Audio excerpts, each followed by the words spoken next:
Қайырлы күн достар, бүгін біз шоколадты құрма жасаймыз. Алдағы пайдалы видеоларды бірінші көрейін десеңіз, подписаться кнопкасын басып кетіңіз. Ең алдымен кез келген құрманы жақсылап жуып, пышақтың көмегімен ортасындағы тәшегін алып тастаймыз.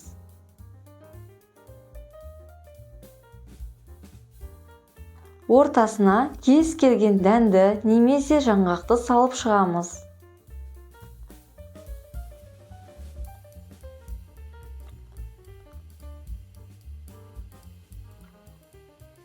Енді кезекте шоколадты үстіне сұйық май құйып, водный парда ертеміз.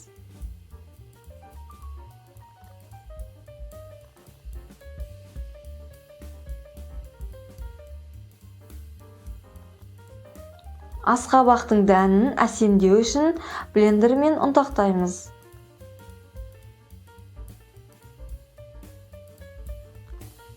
Еріген шоколадты құрмаларды салып, батырып аламыз. Негізі тарелкаға емес, кондитерлік қағазға қойған дұрыс, жабыспас үшін.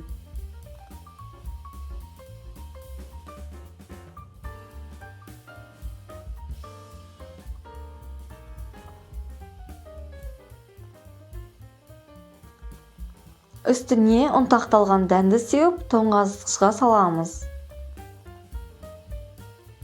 Біздің шоколадты құрмамыз дайын, жасап көріңіздер. Сіздермен болған Ардақ.